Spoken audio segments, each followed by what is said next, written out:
It's that time of year where we slip into a creepy gear and study not animation, but fear, dread, and isolation. We're looking at the atmosphere of Metroid Zero Mission, an enhanced remake of the original Metroid, and comparing what it did then to what it does now. I was going to try and rhyme throughout the whole video, but I realised that's an impossible task, so In my first video of this series, we had a look at how the original Metroid used a black background throughout the entire game to convey a sense of suffocating oppression that follows you, and also because the entirety of the game literally takes place underground. But by using black as the base, the colours you choose for your stage will then transform the environment into a hardened brick base, a golden rocky cavern, or a mysterious heated tunnel. Unusual and creepy music in certain areas gave off feelings of tension and dread, something which was put to great use in Metroid Fusion and Metroid Prime. Metroid Zero Mission reapplies some of these same ideas, but in different ways. The original Metroid opened on a bombastic, triumphant theme, getting the player ready and excited to go off into the underworld, and that idea remains in this version too. This game explores a lot more of the surface, which the original never did. So even though these underground caverns don't, at first, seem dank and nasty, they will when compared to the bright Crateria or Chozo ruins. However, this exciting opening half an hour is suddenly undercut by something sinister as you descend into Norfair for the first time. In a sudden cutscene, an eye appears within a brain in a glass case, apparently watching your every movement. So now, you know something sinister is waiting for you. This happens a few more times throughout the game, ensuring you know that something is either after you or waiting for you. Something else Zero Mission does is introduce unknown artifacts. As you make your way through the wrecked ship area, which uses the same creepy music as Super Metroid by the way, you come across what looks like an old, crumbling Chozo statue. But this power-up is not compatible with your current suit, and the triumphant fanfare you're so used to already is replaced by a mysterious and ominous jingle. So now you have something watching you, and there's something mysterious in your suit. Lovely. As you make your way further down into Norfair, your progress will eventually be blocked by these Kirugiru lava. These two actually form the first stage of a 3-stage boss battle, with this first encounter backed up by a tense, uneasy soundtrack. You'll discover there's more of these lava as you progress, and you will eventually stumble upon one during its cocoon phase, with a more creepy soundtrack, more akin to the Spore Spawn fight from Super and the Golden Torizo battle in Fusion. Once this is defeated and you return from a dead end, you'll notice the cocoon is gone and you'll see an empty shell later on. So now, whatever's hatched is waiting for you. Ridley's music is just as unnerving as it was in the original NES game, but now with added tension knowing that Ridley is here somewhere looking for you. One of my favourite things in Zero Mission is that you can hear when doors lock behind you, meaning you'll have to clear the area before you can leave, and it's put to such good use in the boss room. As when you first enter, he's nowhere to be seen. When you realise you can't escape and turn around, such great pacing. Okay, so one last bit I want to explore before the big finale is Tourian. When you first explore this area, it's foreboding enough seeing these two statue mouths in your way. Seeing them open gets you ready for more action, going into the jaws. The set piece for the Tourian entrance is great. Silhouettes of something happening, that familiar heart monitor music from Super Metroid's opening.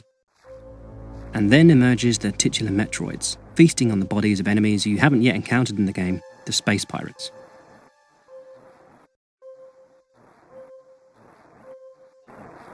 Samus stumbling upon random pirate bodies, again, similar to Super Metroid's opening.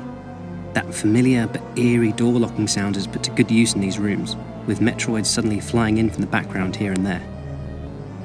But my favourite one of these encounters is the last one, where you know there's Metroids in here to unlock the doors, but where? And the original escape sequence has been updated here with extra tension added by having your stepping stones crumble away as you use them.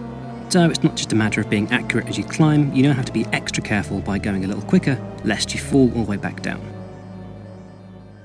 Okay, so here we are, the area of the game where I feel Zero Mission really applies all of those great atmosphere building elements. Samus is defenseless, no suit, no upgrades, no gadgets, no ammo. Just her stun pistol and her hair, and a huge enemy stronghold to infiltrate. Oh, and you're being watched. Again. I absolutely loved the change of pace in this section. You're now required to be stealthy, with a funky remix of the wrecked ship theme playing as you move quietly throughout these first sections, observing space pirates moving around the ship. Memories of having to drop down into the SAX's room from Metroid Fusion occur here as you realise you'll have to try and sneak past this space pirate. Usually to no avail, as it'll spot you immediately, and then a version of Super Metroid's Crateria theme plays, shocking you into alertness. You'll now have to outrun and outmaneuver these buggers. A couple of hits from their beams and you're dead, and you can only stun them for a short time. You'll have to hide every now and then in these breather spots to lose them, with a slightly more mellow version of the theme playing to let your heart rate go down, but still keeping the tension high. And on this goes until you find your way into the ancient Chozodia, which feels reminiscent in places of the settlement on SR388 from Metroid 2. Now, to end all of the tension in this game, you'll face your final challenge, a trial of sorts set by the ancient Chozos for you.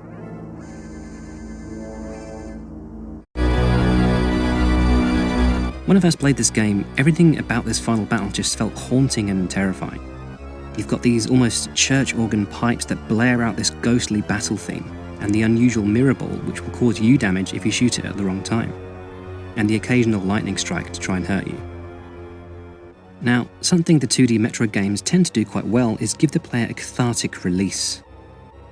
It kinda happens twice in this game, once in Norfair when you find the screw attack, being able to unleash some fury on enemies, and the second, more impressive time is here, once you receive your fully powered Varia suit.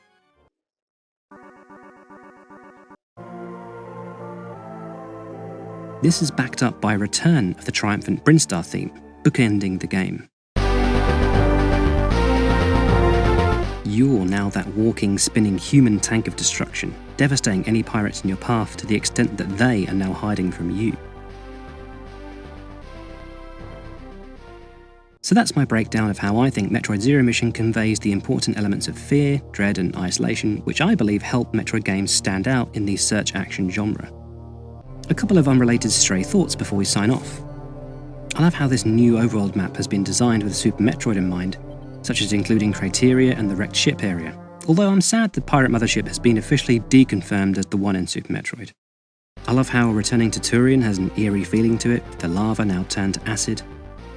It's a little bit of a letdown the creepy rooms before getting an item are now missing, instead being put to better use as additional world building and tutorial areas.